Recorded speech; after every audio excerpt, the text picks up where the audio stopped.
Bonjour à tous, bien-aimés, dans le nom puissant de notre Seigneur Jésus-Christ.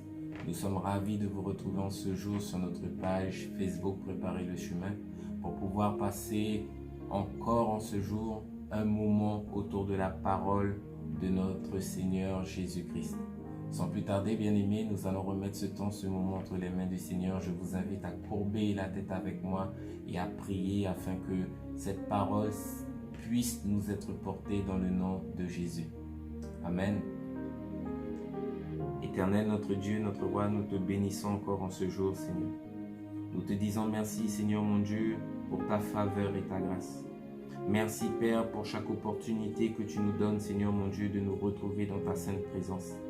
Seigneur, tu as payé à la croix pour nous, Seigneur mon Dieu, afin que nous puissions chaque jour de nos vies, Père, regarder à toi.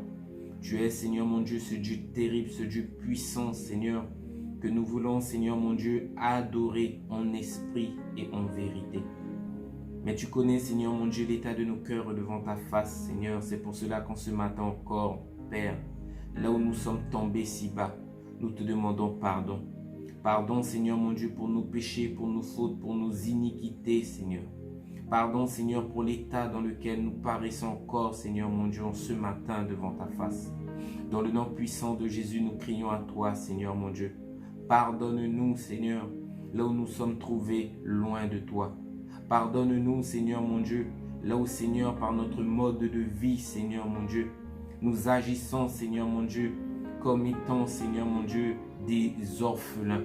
Nous te demandons pitié, Seigneur, parce que oui, Père, tu as payé afin qu'aucun de nous ne périsse, mais tu as payé afin que tous nous puissions parvenir à la connaissance de ta parole. Aussi, Seigneur, je viens remettre ce temps, je viens remettre ce moment entre tes mains. Que tu puisses prendre le contrôle et te glorifier, Seigneur mon Dieu, au milieu de nous, afin que chacun d'entre nous, Seigneur, nous puissions être édifiés au travers de ce message. Seigneur, je remets tout entre tes mains. Que tu puisses guider ma bouche, afin, Seigneur mon Dieu, que ce ne soit pas la chair elle-même qui parle par elle-même, mais que ce soit toi, Seigneur, qui mette tes paroles dans ma bouche, afin que ton peuple éternel, Dieu des armées, puisse être édifié dans le nom de Jésus. Loué soit ton Saint-Nom. Et nous te disons merci, Seigneur, pour tout ce que tu fais au milieu de nous dans le nom puissant de Jésus. Amen. Donc, le thème que j'aimerais aborder avec vous, bien-aimés, c'est la tentation. Parce que chacun d'entre nous, dans nos vies, nous rencontrons toutes sortes d'épreuves. Nous sommes tentés de toutes les manières possibles. Et tu dois savoir, bien-aimé, que la tentation fait partie de la vie du chrétien. Tout simplement pourquoi? Parce que lorsque tu donnes ta vie au Seigneur, il est impossible que tu puisses vivre une vie sans être tenté. Quand tu donnes ta vie au Seigneur, tu dois savoir que le diable lui-même se met debout pour pouvoir faire front, pour pouvoir t'empêcher d'accéder au Seigneur, pour pouvoir t'empêcher d'accéder au royaume, pour pouvoir t'empêcher de te sanctifier. Et c'est là pour nous, hommes, femmes, le combat que nous avons à mener tous les jours de nos vies, que nous puissions rechercher ce qui est saint, juste et agréable au Seigneur. Et même dans nos temps, dans nos moments difficiles, il est primordial pour toi, pour moi, de rechercher le conseil de Dieu. Et par la parole de Dieu, cette parole que chacun d'entre nous connaissons, il est primordial que tu puisses t'en saisir afin que dans les temps, dans les moments difficiles, dans les moments de ténèbres de ta vie, que tu puisses savoir quoi faire. Donc la tentation, bien-aimée, j'aimerais te dire que la tentation elle-même n'est pas un péché. Tout simplement pourquoi? Parce que la tentation peut venir et tu peux refuser de rentrer par cette porte. La tentation n'est pas le péché, mais c'est ce que produit la tentation lorsque tu lui ouvres la porte qui est péché. En d'autres termes, la tentation se présentera dans la vie du croyant qui se trouve dans une situation où il entendra deux appels. Un appel qui le poussera à faire la volonté de Dieu et un appel qui le poussera à désobéir au commandement de Dieu. Aujourd'hui, tous, petits et grands, nous savons ce qu'est être tenté. Pourquoi je dis ça? Parce que le monde aujourd'hui le schématise très bien. Nous avons tous, durant notre enfance, regardé des dessins animés et où on voyait le héros du dessin animé se trouver dans une situation où il ne savait pas quoi faire. Et à ce moment-là, il y a une représentation qui jusqu'au jour d'aujourd'hui est représentée.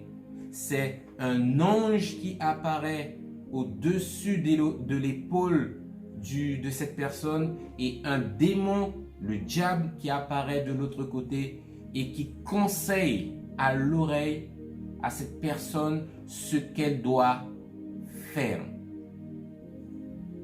Tu as le choix entre le bien, tu as le choix entre le mal. Tu as le choix de te soumettre à Dieu, tu as le choix de faire la volonté du diable. Entre guillemets, faire la volonté de ta chair. La chair qui, nous le rappelons bien, ne saurait plaire à Dieu.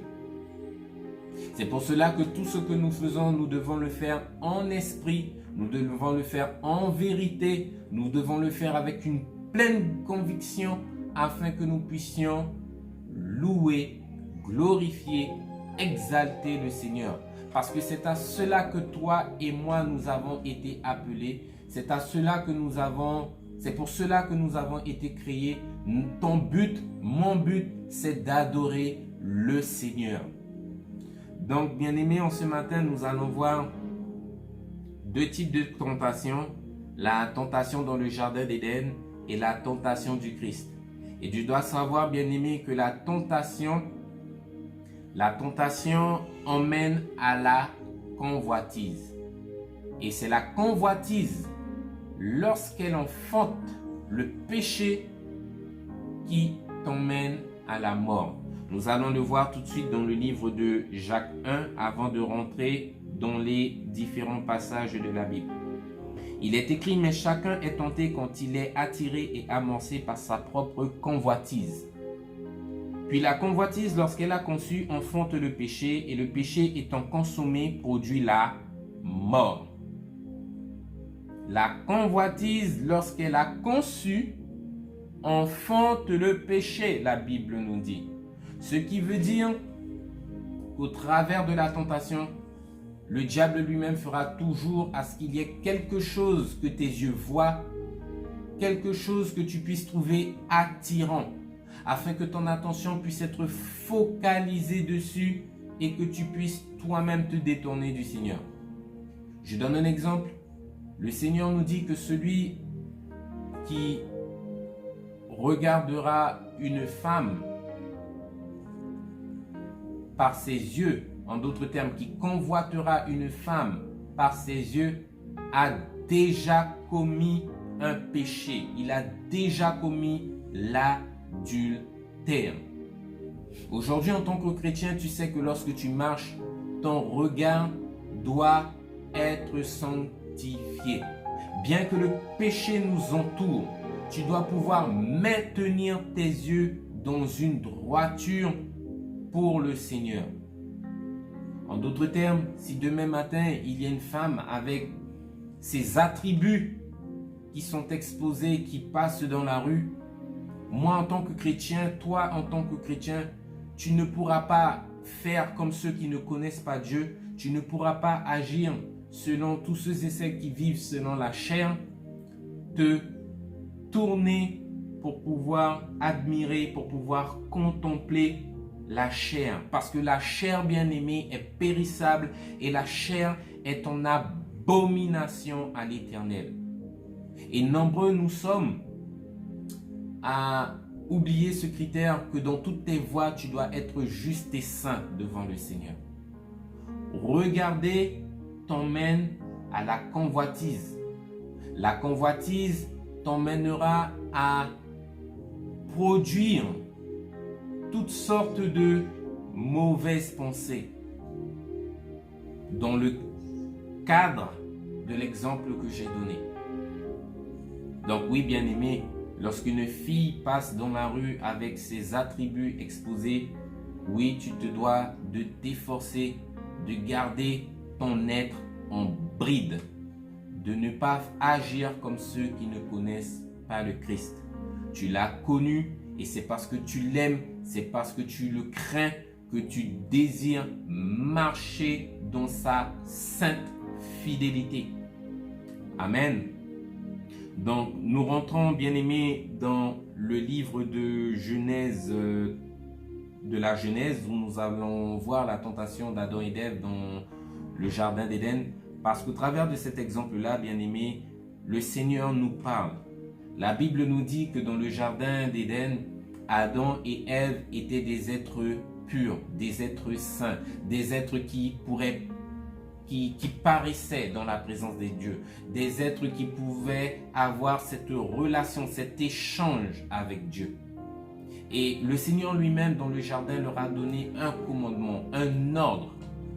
Vous pourrez toucher de tous les arbres du jardin, mais celui de la connaissance du bien et du mal, qui demeure au milieu du jardin, vous n'avez pas le droit de le toucher. Tout simplement pourquoi? Parce que le jour où vous toucherez de ce fruit défendu, vous mourrez. Et nous allons voir à partir du livre de Genèse 3 ce qui se passe, bien-aimé, à partir du verset 1. Il est écrit: le serpent était le plus rusé de tous les animaux des champs que l'Éternel Dieu avait fait. Il dit à la femme: Dieu a-t-il réellement dit, vous ne mangerez pas de tous les arbres du jardin? Nous allons nous arrêter au verset 1 avant de reprendre la lecture. Donc ici, bien-aimés, nous voyons déjà l'action du diable d'apporter le trouble, d'apporter le doute, d'apporter la contradiction, d'apporter le mensonge. Dieu te donne l'ordre. Dieu te dit, tu ne toucheras pas du fruit de l'arbre de la connaissance du bien et du mal. Et nous voyons dans le jardin une autre voix qui s'élève afin de dire à Adam, afin de dire à Ève, Dieu a-t-il réellement dit, vous ne mangerez pas de tous les arbres du jardin? Et c'est la manière la plus subtile dont le diable lui-même apparaît dans la vie de l'homme. Parce que, bien aimé, vous ne devez pas croire que à chaque fois que vous serez tenté, le diable apparaîtra sous une forme corporelle avec sa fourche, avec sa queue, avec cette image que l'homme s'est conçue pour pouvoir te dire, vas-y, sois tenté, vas-y, pêche. La Bible nous dit que le diable a cette capacité, a cette faculté de se déguiser en ange de lumière. En d'autres termes, le diable prendra toujours la meilleure apparence pour pouvoir te séduire, pour pouvoir te tromper.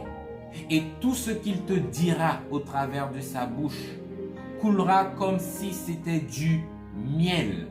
Et si tu n'as pas le discernement, si tu n'as pas l'Esprit Saint, bien-aimé, tu rentreras dans la tentation, tu mangeras ce que le diable te donne à manger sans même discerner que ce qui t'est offert n'est pas à la gloire de Dieu. Nous continuons la lecture au verset 2.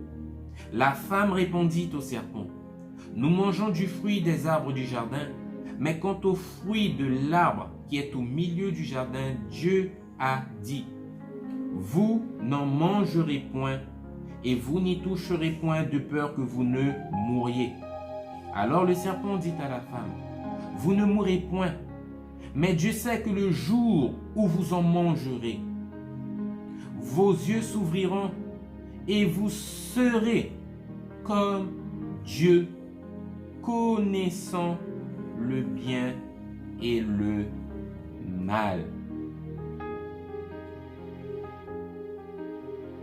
Alors à partir du verset 4 jusqu'au verset 5, vous voyez ici la stratégie du diable qui est de vous proposer la désobéissance à Dieu sous toutes ses formes, sous la forme la plus agréable, avec toutes les caractéristiques qui vont avec afin que vous puissiez être séduit. Le diable te fera voir dans la tentation, dans la convoitise, toutes les choses qui auront, entre guillemets, une valeur charnelle, une valeur à laquelle toi, en tant qu'être humain, tu es attiré. Le diable saura travailler les choses, manipuler les choses, afin que toi-même tu puisses ressentir ce désir d'être attiré, afin de commettre la faute devant le Seigneur. Il est écrit, à partir du verset 6, la femme vit que l'arbre était bon à manger et agréable à la vue et qu'il était précieux pour ouvrir l'intelligence. Elle prit de son fruit et en mangea, et elle en donna aussi à son mari qui était auprès d'elle. Et nous voyons ici, parce que la femme elle-même n'a pas su, la femme et l'homme n'ont pas su demeurer fermes dans l'ordre du Seigneur. Vous n'en mangerez pas, vous n'y toucherez pas. Dans leur désir, convoiter le fruit qui auparavant n'avait aucune importance, parce qu'ils se soumettaient à la voix de Dieu qui leur disait « Vous n'y toucherez pas ». Mais le diable lui-même, dans sa ruse, a détourné Adam et Ève de la voix du Seigneur. Et nous voyons les caractéristiques où il est écrit au verset 6 que la femme trouva que le fruit était bon à manger, qu'il était agréable pour ouvrir la vue et qu'il était précieux pour ouvrir l'intelligence.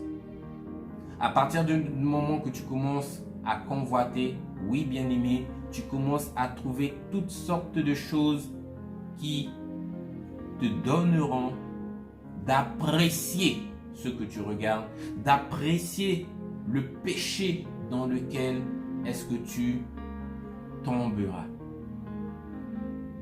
Et bien aimé, c'est critique parce que nous savons que le diable lui-même, qui est un menteur, cherchera constamment dans la vie du chrétien à insinuer le doute pour te pousser à la rébellion face à Dieu.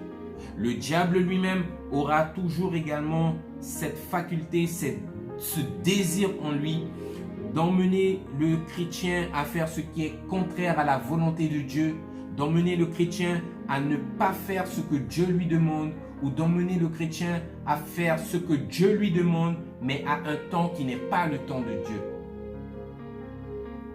Il t'emmènera toujours à te détourner du Seigneur afin que tu puisses perdre, afin que tu puisses attrister le cœur et le Saint-Esprit de Dieu, afin que tu puisses perdre ta récompense. Parce que oui, bien-aimés, sachez-le bien, la Bible nous dit que le diable et tous les anges qui ont désobéi dans le royaume à Dieu seront demain matin envoyés en enfer. Et aujourd'hui, bien-aimés, Le diable, dans sa chute, entraînera beaucoup d'hommes avec lui dans ce lieu. Et c'est son objectif, c'est de faire en sorte qu'il n'y ait pas d'hommes qui croient en Dieu. Lorsque nous voyons au travers de nous, au travers du monde, tout ce qui se passe, nous voyons combien la volonté du diable s'accomplit dehors. Le mensonge, l'adultère, la fornication, les meurtres, les guerres. Nous voyons toutes ces choses qui s'accomplissent et il n'y a que le diable bien-aimé qui soit à l'œuvre dans toutes ces choses, lorsque ce n'est pas Dieu lui-même qui agit. Le diable est là, bien-aimé, pour pouvoir emmener la contradiction entre toi et Dieu. Et au travers de l'exemple d'Adam et d'Ève, nous voyons tout de suite la conséquence. À partir du moment qu'ils ont suivi cette voie étrangère, à partir du moment qu'ils ont suivi le diable lui-même, la Bible te dit que péché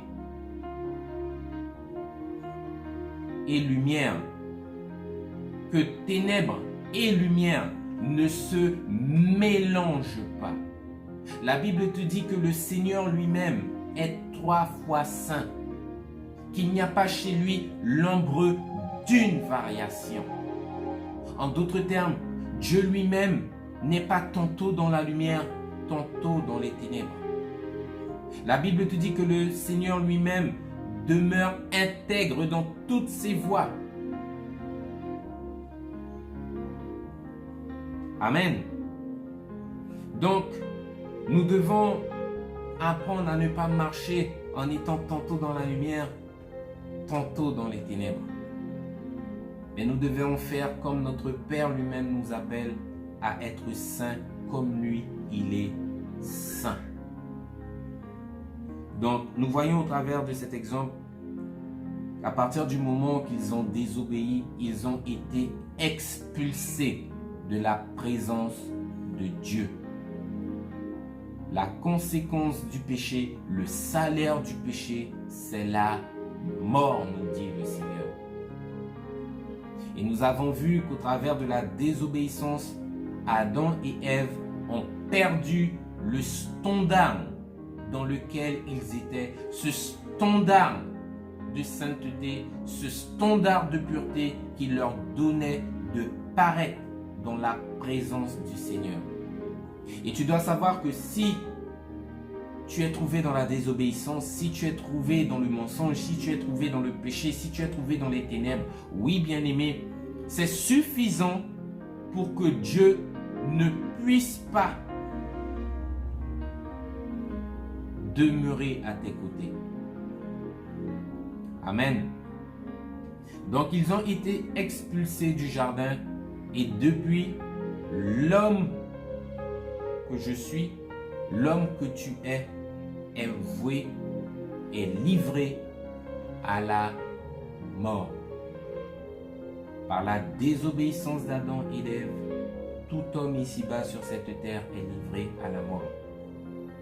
Donc oui, bien-aimés, nous devons faire attention lorsque la tentation elle-même se présente à nous, parce que le diable lui-même, avec la tentation, fera en sorte qu'il y ait cette convoitise qui puisse jaillir, qui puisse naître au fond de toi, afin que tu puisses te détourner du but que toi-même tu t'es fixé en tant que chrétien. Nous rentrons dans le livre de Matthieu 4 à partir du verset 1. Nous allons rentrer, bien-aimés, dans le Nouveau Testament et voir la tentation du Christ. Une tentation, bien-aimée, qui a beaucoup à nous apprendre parce que oui, bien-aimés, la Bible nous fait comprendre que le Christ lui-même est l'exemple parfait que nous avons à suivre. Il est le modèle parfait, le modèle par excellence que tu dois suivre, que je peux suivre. Le Christ lui-même a vécu sa vie dans la justice, dans la droiture, et tout ce qu'il faisait était agréable au Père. Ce qui veut dire aujourd'hui, oui, bien-aimé, là où l'homme, là où le monde te condamne en te disant qu'il est impossible que l'homme d'aujourd'hui puisse vivre dans la sainteté, bien-aimé, je te le dis, c'est possible si tu crois, c'est possible si tu t'en remets à Dieu, c'est possible, bien-aimé, d'apprendre à tenir ton être en bride pour le Seigneur afin de ne pas tomber au jour de la tentation de l'ennemi. Nous allons voir tout cela tout de suite avec notre Seigneur Jésus-Christ. Matthieu 4 à partir du verset 1. Il est écrit: Alors Jésus fut emmené par l'Esprit dans le désert pour être tenté par le diable. Après avoir jeûné 40 jours et 40 nuits, il eut faim. Le tentateur s'étant approché de lui dit. Alors ici, bien aimé, nous voyons déjà du verset 1 au verset 3 la condition dans laquelle est-ce que l'épreuve du Christ est arrivée. Ce n'est pas par lui-même, mais il a été conduit par l'Esprit dans le désert afin d'être tenté, non pas par les hommes, mais par le diable lui-même. Ce qui veut dire, bien aimé, que par moment la tentation arrivera dans ta vie. Tout simplement pourquoi? Parce que c'est Dieu qui permettra que ça arrive, afin que Dieu puisse voir si réellement tu l'es fidèle, afin de voir si réellement tu l'aimes comme tu le déclares tous les jours de ta bouche, afin qu'il puisse voir si dans ces temps, dans ces moments où lui-même te met à l'épreuve, est-ce que tu seras capable de maintenir le standard de la sainteté. Et par moments, oui, bien aimés, nous sommes mis à l'épreuve afin de voir si la vie à laquelle nous aspirons auprès du Seigneur, c'est véritablement ce que nous voulons. Parce que nombreux sont ceux qui déclarent le Seigneur de leur bouche, mais qui ont le cœur éloigné de Dieu. Et le Seigneur veut que tu puisses vraiment offrir ton cœur. Non pas que tu puisses lui dire « Seigneur, je t'aime », mais que tu puisses continuellement être dans cette démonstration de foi, dans cette démonstration d'amour. Et nous voyons au travers du Christ, du verset 1 à 3, que le Christ a jeûné 40 jours. Et nous savons tous que en jeûnant même 3 jours, à un moment donné, la chair elle-même commence à être faible. La chair elle-même commence à éprouver toutes sortes de faiblesses. Mais c'est dans le jeûne que nous écrasons notre chair. Et la Bible te dit que c'est à ce moment précis, quand le Christ a eu faim, que Satan lui-même est apparu. Au verset 3, le tentateur s'étant approché de lui, lui dit: si tu es fils de Dieu, ordonne que ces pierres deviennent des pains. Jésus lui répondit: il est écrit, l'homme ne vivra pas de pain seulement, mais de toute parole qui sort de la bouche de son Dieu. Le diable le transporta dans la ville sainte, le plaça sur le haut du temple et lui dit: si tu es fils de Dieu, jette-toi en bas, car il est écrit, il donnera des ordres à ses anges à ton sujet, et ils te porteront sur les mains de peur que ton pied ne heurte contre une pierre. Jésus lui répondit: il est aussi écrit, tu ne tenteras point le Seigneur ton Dieu. Le diable le transporta encore sur une montagne très élevée, lui montra tous les royaumes du monde et leur gloire, et lui dit: je te donnerai toutes ces choses si tu te prosternes et m'adores. Jésus lui répondit: retire-toi, Satan, car il est écrit, tu adoreras le Seigneur ton Dieu et tu le serviras lui seul. Alors le diable le laissa, et voici des anges vinrent auprès de Jésus et le servirent, nous dit la Bible. En d'autres termes, le diable, connaissant la faiblesse de la chair, connaissant la faiblesse humaine, a cru dans son plan, que de la manière dont il se joue, la manière dont il se moque des hommes,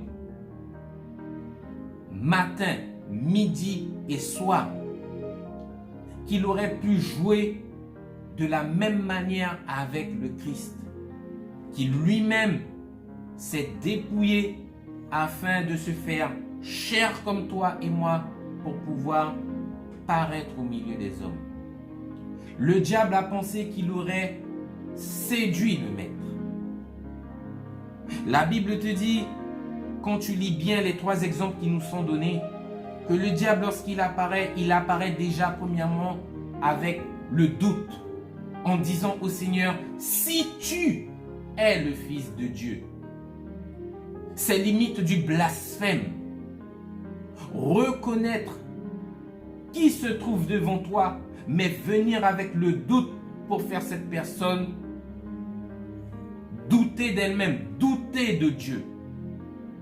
Mais la Bible te montre qu'au travers des réponses du Christ, que le Christ lui-même n'avait rien à prouver à Satan, parce qu'il avait l'autorité, il avait la capacité de pouvoir transformer les pierres en pain.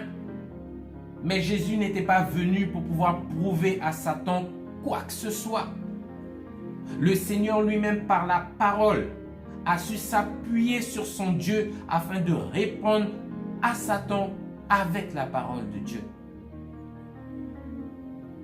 Amen.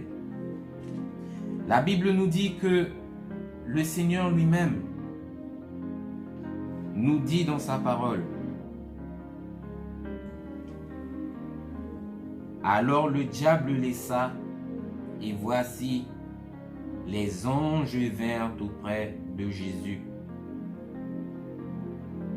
Bien-aimé, tu dois être en mesure et en capacité de pouvoir résister au diable.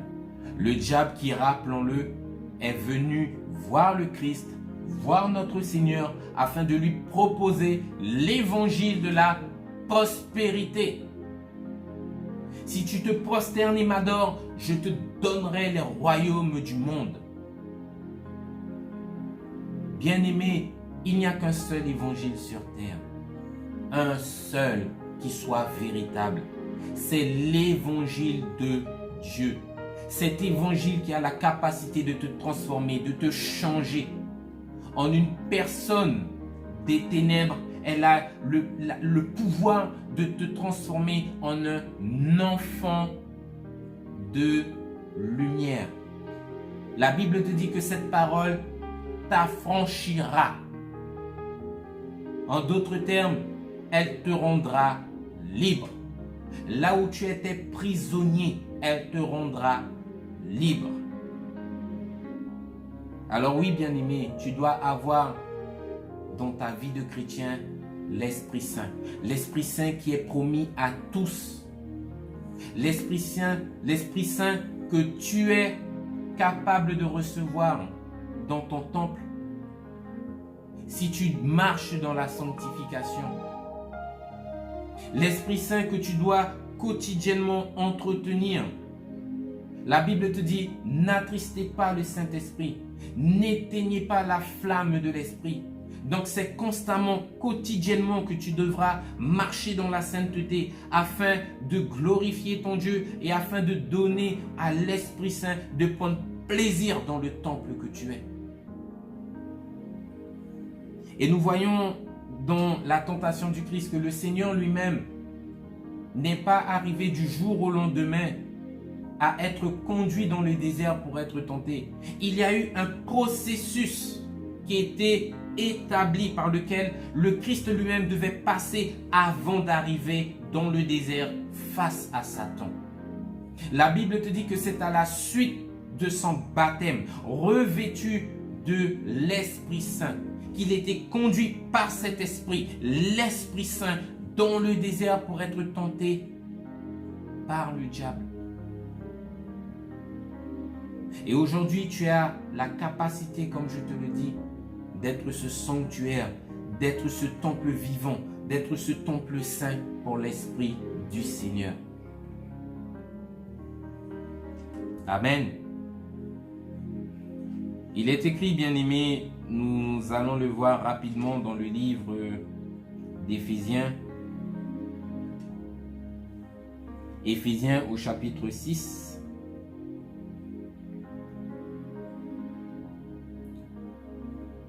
Qu'il y a une condition pour que tu puisses être en mesure de résister au diable. Éphésiens 6, à partir du verset 11. Il est écrit: revêtez-vous de toutes les armes de Dieu afin de pouvoir tenir ferme contre les ruses du diable. Nous allons relire ce passage. Revêtez-vous de toutes les armes de Dieu afin de pouvoir tenir ferme contre les ruses du diable. Et oui, bien-aimé, en tant que chrétien, dans cette vie spirituelle où tu es appelé à vivre dans la droiture, dans la justice et dans la sainteté, il y a une armure dont tout chrétien doit être revêtu. Aujourd'hui, si tu n'as pas cette armure, le diable lui-même a la possibilité d'attaquer là où tu t'exposes. Et nous allons voir l'armure qu'il nous faut revêtir en tant que chrétiens, afin de résister et de tenir ferme face aux ruses du diable. Verset 12. Car nous n'avons pas à lutter contre la chair et le sang, mais contre les dominations, contre les autorités, contre les princes de ce monde de ténèbres, contre les esprits méchants dans les lieux célestes. C'est pourquoi prenez toutes les armes de Dieu afin de pouvoir résister dans le mauvais jour et tenir ferme après avoir tout surmonté. Ce qui veut dire que cette armure-là, à partir du moment que tu seras également vainqueur, tu auras vaincu la tentation. Tu devras constamment porter cette armure et ne pas te dire j'ai vaincu la tentation et la ôter, mais tu devras la garder afin de tenir ferme après avoir tout surmonté. Ce qui veut dire qu'il ne faudra pas que tu chutes après avoir surmonté l'épreuve, mais tu devras garder cette armure, garder ce standard afin de continuer à persévérer de gloire en gloire vers ton Seigneur. Amen. Verset 14. Tenez donc ferme et ayez à vos reins la ceinture de vérité. Revêtez la cuirasse de la justice. Mettez pour chaussure à vos pieds le zèle que donne l'évangile de paix. Prenez par-dessus tout cela le bouclier de la foi avec lequel vous éteindrez les traits enflammés du malin. Prenez aussi le casque du salut et l'épée de l'esprit qui est la parole de Dieu. Faites en tout temps par l'esprit toutes sortes de prières et de supplications. Veillez à cela avec une entière persévérance et priez pour tous les saints. Oui, bien-aimés, nous voyons la description de l'armure spirituelle que tu dois revêtir. Tu ne peux pas paraître devant le diable en ayant la cuirasse, en ayant les chaussures, en ayant l'épée de l'esprit, en ayant, la ceinture de vérité, en ayant la cuirasse de la justice, et tu n'as pas le casque du salut. Si tu n'as pas le casque du salut, l'armure est incomplète. Le diable lui-même aura le droit de t'attaquer là où tu ne seras pas protégé. Et cette armure, bien-aimée, c'est quoi? C'est le vêtement de fin lin que le Seigneur a payé à la croix pour toi, qui t'est donné le jour où tu nais de nouveau. Ce vêtement blanc que tu devras constamment apprendre à entretenir, à garder dans ce standard élevé pour pouvoir paraître et être admis dans la présence de Dieu. La Bible l'appelle la robe de fin lin, la robe de justice. c'est cette robe qui est ton armure spirituelle. Cette robe bien-aimée que nous allons relire parce que le Seigneur nous donne, bien-aimé, la description. Tenez ferme, ayant à vos reins la ceinture de vérité, la cuirasse de la justice, les chaussures de l'évangile de paix. Prenez le bouclier de la foi, ayez le casque du salut et l'épée de l'esprit. Tu dois avoir tout ce qui vient d'être cité comme armure de la tête aux pieds. Et cette armure ne doit pas avoir ne serait-ce qu'un défaut. La cuirasse ne doit pas avoir un défaut. Parce qu'il y a ce que l'on appelle le défaut de la cuirasse. Là où l'ennemi lui-même sera susceptible d'attaquer pour pouvoir trouver une ouverture dans ton armure, dans ta protection. La Bible te dit que cette armure, elle est puissante. Elle est puissante pour te permettre de tenir ferme face aux ruses du diable. Mais elle est puissante pour te donner de résister même après avoir tout surmonté. Donc nous le relisons encore une fois, bien-aimés, à partir du verset 11. Revêtez toutes les armes de Dieu afin de pouvoir tenir ferme contre les ruses du diable. Verset 13. C'est pourquoi prenez toutes les armes de Dieu afin de pouvoir résister dans le mauvais jour et tenir ferme après avoir tout surmonté. Ce qui veut dire, bien-aimé, que le Christ lui-même, revêtu de l'Esprit Saint, revêtu de cette armure, a pu faire face à l'ennemi jusqu'à lui dire « Retire-toi, Satan ». Le diable s'est éloigné de lui parce que le diable a vu que c'était impossible de le corrompre. Et au travers de cet exemple qui nous est donné, qui nous est montré, c'est exactement ce même parcours, ce même processus qu'en tant que chrétien, qu'en tant qu'enfant de Dieu, tu dois emprunter. Être soumis comme le Fils lui-même était soumis au Père. Être obéissant comme le Fils lui-même était obéissant au Père.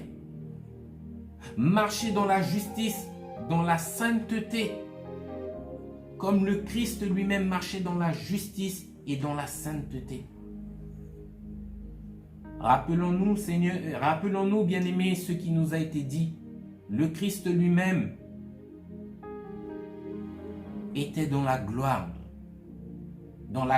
du Père, dans la gloire des anges, dans la gloire du royaume. Et la Bible te dit qu'il s'est détourné, il s'est dépouillé de toute sa royauté, de toute sa divinité, afin de paraître dans ce monde de ténèbres, pour pouvoir te montrer à toi et à moi qui étions perdus le chemin. Le Christ est l'exemple à suivre. Il n'y en a pas deux, il n'y en a pas plusieurs, il n'y en a qu'un, le Christ le Seigneur. Celui qui sait ce qui est bon pour toi. Amen. Et nous voyons, bien-aimés, au travers également de la tentation du Christ, les différents aspects de la tentation où il est écrit, où il est dit au Christ, ordonne que ces pierres deviennent des pains. Si tu te prosternes et m'adores, je te donnerai la puissance et la gloire de tous les royaumes qui sont sur la terre. Jette-toi en bas, afin que les anges eux-mêmes puissent te porter sur leurs mains. Lorsque nous lisons la Bible, nous avons l'impression que le Christ a été tenté que de ces manières-là. Bien-aimé, le Christ n'a pas été exposé uniquement à ce type de tentation. Nous allons voir cela, bien-aimé, dans le livre, nous allons lire deux passages dans le livre d'Hébreux. Je vous y invite, Hébreux 2. à partir du verset 16. Hébreux 2 à partir du verset 16. Il est écrit: car assurément ce n'est pas à des anges qu'il vient en aide, mais c'est à la postérité d'Abraham. En conséquence, il a dû être rendu semblable en toutes choses à ses frères, afin qu'il soit un souverain sacrificateur miséricordieux et fidèle dans le service de Dieu, pour faire l'expiation des péchés du peuple, car du fait qu'il a souffert lui-même et qu'il a été tenté, il peut secourir ceux qui sont tentés, nous dit la Bible.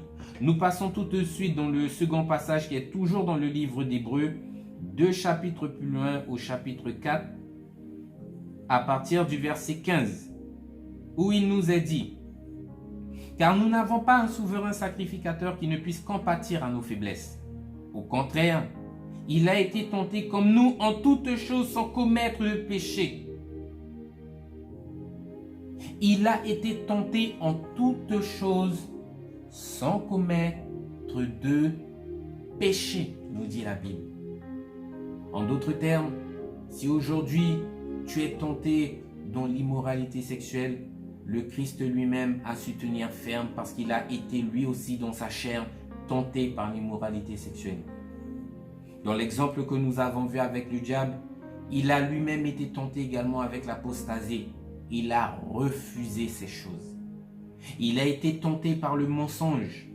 Il a été tenté par toutes sortes de douleurs, au point même que la Bible nous dit que le Christ a été un homme de douleur, habitué à la souffrance. La Bible te dit qu'il a été tenté, si bien même que parce qu'il a été tenté et qu'il a été victorieux, il est capable de te venir en aide, il est capable de nous venir en aide.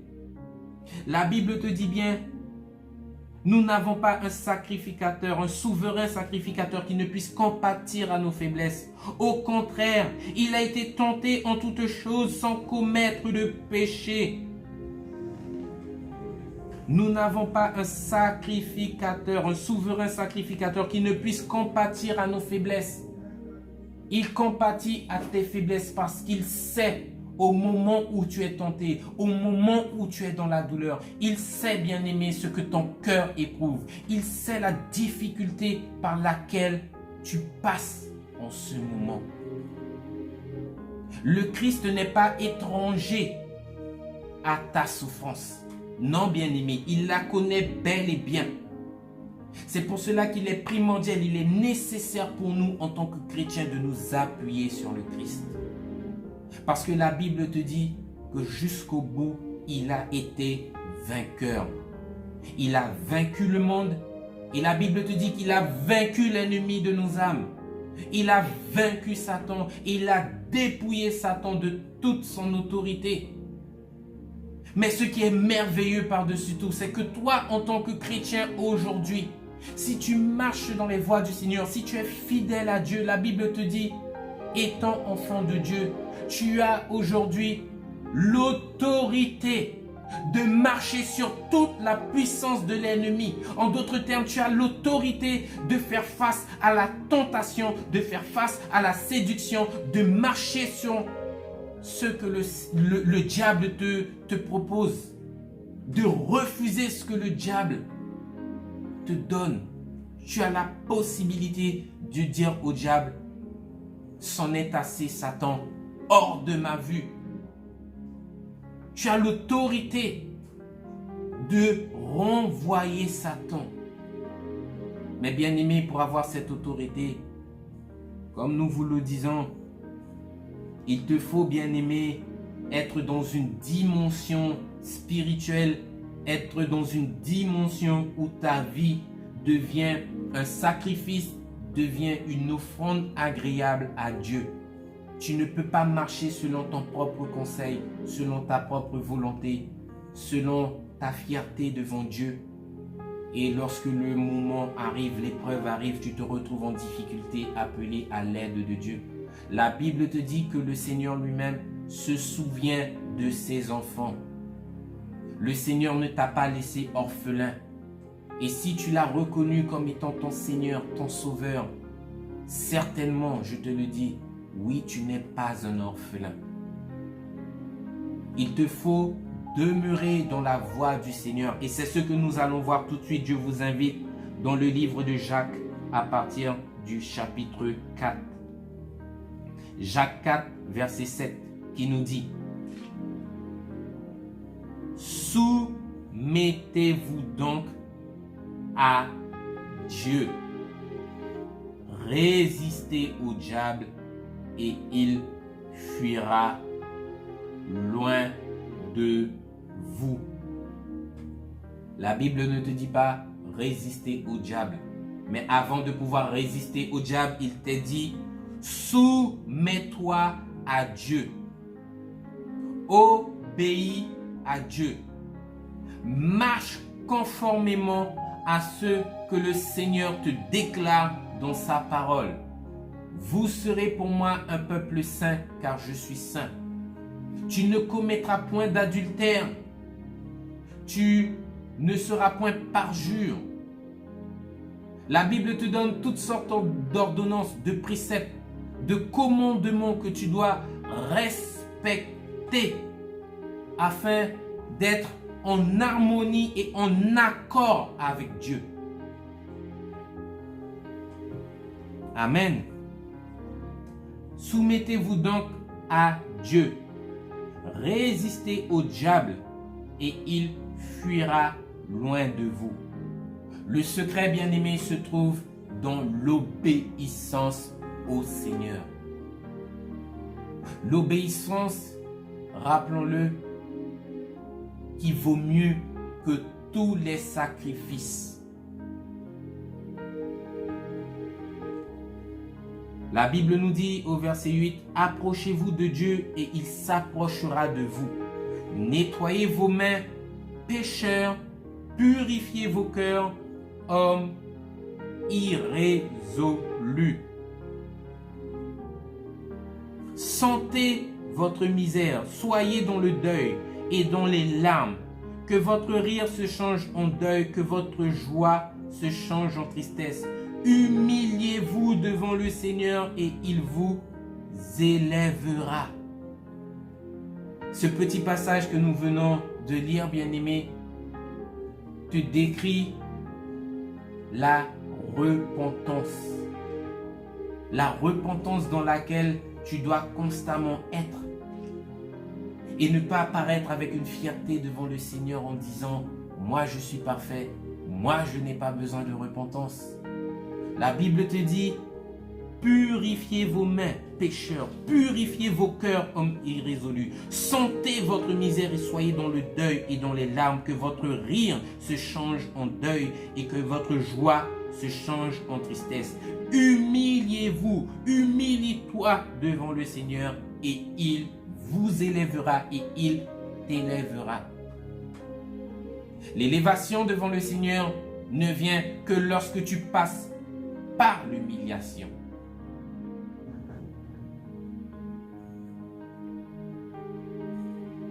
Le Seigneur nous trace la voie, il nous montre le chemin par lequel nous devons passer.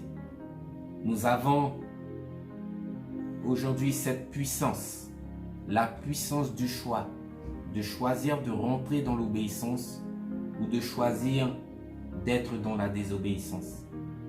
Mais dis-toi bien que si tu choisis l'obéissance, tu as intérêt à demeurer vraiment dans cette obéissance totale. Tu dois pouvoir vivre en étant loin du compromis et en étant loin de la complaisance des choses de ce monde. Tu dois pouvoir vivre une vie passionnée, une vie agréable au Seigneur, une vie qui te donnera d'être constamment dans l'humilité, agréable à Dieu. Et ne pas faire comme certains qui bombent l'estomac en se disant qu'ils n'ont pas besoin du Seigneur, qu'ils n'ont pas besoin de repentance, qu'ils n'ont pas besoin de se sanctifier, tout simplement parce qu'ils ont déjà gagné le royaume. La Bible te dit que l'accès qui mène au royaume, c'est Jésus-Christ. Et tu dois te conformer à cette porte. Tu dois te conformer à l'ordre, à la direction que le Christ te donne. Et dans cette vie dans laquelle tu vis, celui qui te modèlera, celui qui te façonnera, c'est l'Esprit Saint. L'Esprit que nous avons vu que tu dois avoir pour pouvoir faire face. En plus de l'Esprit, l'armure spirituelle pour pouvoir faire face à la tentation du diable. Il est écrit, bien-aimé, comme je vous l'ai dit dans la Bible, que tu n'es pas un orphelin.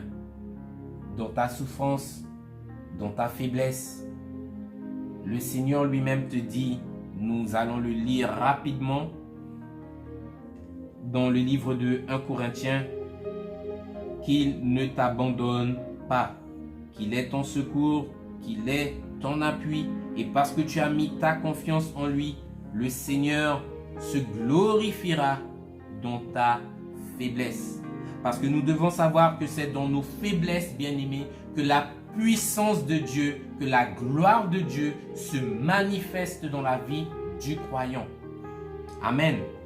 Il est écrit dans le livre de 1 Corinthiens 10, à partir du verset 13. Aucune tentation ne vous est survenue qui n'ait été humaine. Et Dieu qui est fidèle ne permettra pas que vous soyez tentés au-delà de vos forces. Mais avec la tentation, il préparera aussi le moyen d'en sortir afin que vous puissiez la supporter. En d'autres termes, le Seigneur lui-même, dans la tentation, a déjà prévu la solution afin que tu puisses être victorieux. En d'autres termes, si dans tes moments de doute, dans tes moments de trouble, tu regardes à Dieu, le Seigneur te montre la porte, la voie que tu dois suivre, toujours en étant dans l'obéissance, afin que tu puisses aller chercher ta victoire. Comme je vous l'ai dit, bien-aimé, le Seigneur marche à tes côtés lorsque tu es un enfant de Dieu.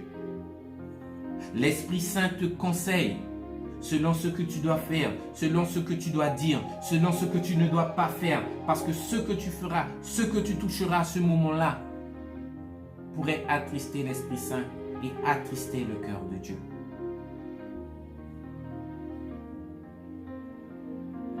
Aussi, Dieu qui est fidèle ne permettra pas que vous soyez tentés au-delà de vos forces. Entre guillemets, lorsque le diable lui-même paraîtra afin de te faire chuter, le Seigneur lui-même, comment je vous dirais ça? Il contrôlera la tentation. Il aura un droit dessus afin que tu puisses la supporter. La Bible te dit que Dieu ne permettra pas que tu sois tenté au-delà de tes forces. Mais dans la tentation, il préparera le chemin, il préparera la voie de sortie afin que tu puisses être victorieux. N'oubliez pas ces choses. Nous sommes dans le livre de 1 Corinthiens 10 au verset 13. Dans la tentation, bien-aimé, lorsque tout semble perdu, il y a une porte par laquelle tu peux encore passer pour pouvoir fuir la tentation du diable. Apocalypse 3:10.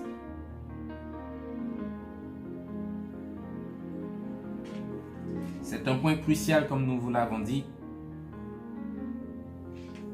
Parce qu'il y a une condition dans laquelle tu dois être pour que le Seigneur lui-même puisse manifester sa grâce, manifester sa puissance, manifester sa gloire dans ta vie. Et rien n'est caché. Nous lisons dans Apocalypse 3:10. Parce que tu as gardé la parole de la persévérance en moi, je te garderai aussi à l'heure de la tentation. En d'autres termes, Parce que chaque jour, tu médites la parole. Parce que chaque jour, tu reçois la parole du Seigneur. Parce que chaque jour, tu la mets en pratique. Le Seigneur se souviendra de toi au jour de la tentation afin de te préserver. C'est écrit noir sur blanc. Ce n'est pas le pasteur qui l'invente. Parce que tu as gardé la parole de la persévérance en moi, je te garderai aussi à l'heure de la tentation, dit le Seigneur. Alors oui, bien-aimé, il doit avoir également cet effort fourni de ton côté. Que tu ne puisses pas demeurer dans une paresse, que tu ne puisses pas demeurer dans une condition, parce que c'est ce que nous voyons quotidiennement aujourd'hui. L'homme s'apitoie sur son sort, l'homme ne connaît pas Dieu, mais pourtant il espère dans le secours, il espère dans la guérison, il espère dans les miracles de Dieu, mais pourtant dans sa vie, il n'y a rien qui puisse motiver le Seigneur à agir et à venir à sa rencontre. Approchez-vous de moi et je m'approcherai de vous. En d'autres termes, viens à moi et je viendrai à toi. Accepte ma parole et je te reconnaîtrai comme étant un enfant de Dieu. Je te garderai au jour de la tentation. Je te garderai lorsque le diable lui-même s'élèvera contre toi. Et tu dois apprendre dans la tentation à devenir endurant. Parce que oui, bien-aimé, aujourd'hui, les hommes que nous sommes, nous refusons ne serait-ce que de souffrir un petit peu. La Bible te montre toute la souffrance par laquelle le Seigneur, depuis qu'il est né, jusqu'à ce qu'il meure à la croix, a dû endurer tout au long de sa vie. Rappelez-vous que dès qu'il est né, ses parents ont dû fuir là où ils étaient parce que Hérode cherchait à le tuer. Le Christ à ce moment-là n'était qu'un petit enfant. La Bible nous montre toute la souffrance, tout le mépris qu'il a subi de la part des gens d'Israël, de la part de son propre peuple. Et jusqu'à la croix, il a continué à souffrir pour toi et pour moi. Mais il a été plus que vainqueur parce qu'il a su être endurant afin de supporter l'épreuve à laquelle il était appelé à passer pour toi et pour moi.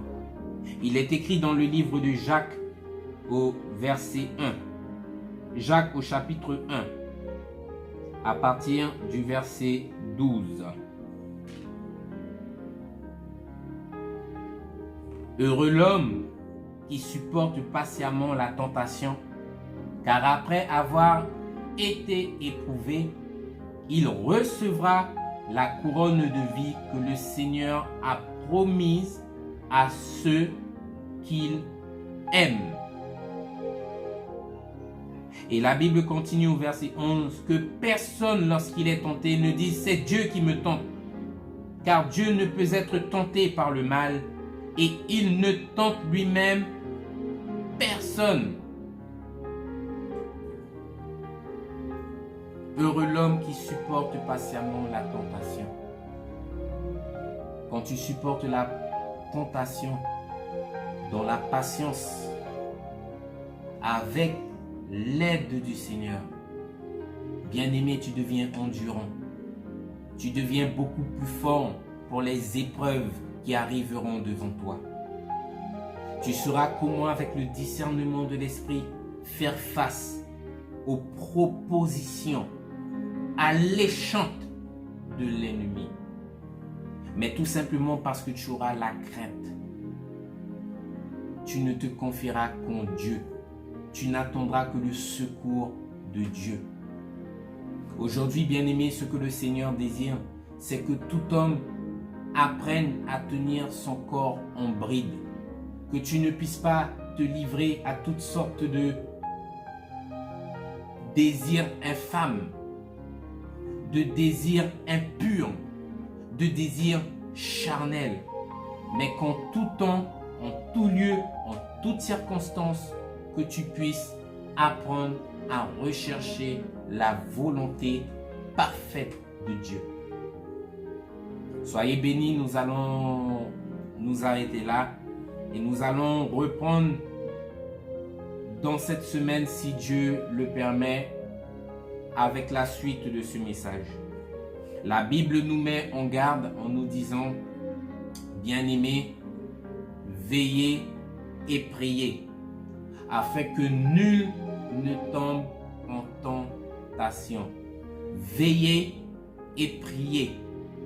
Menez cette vie de jeûne, menez cette vie de prière.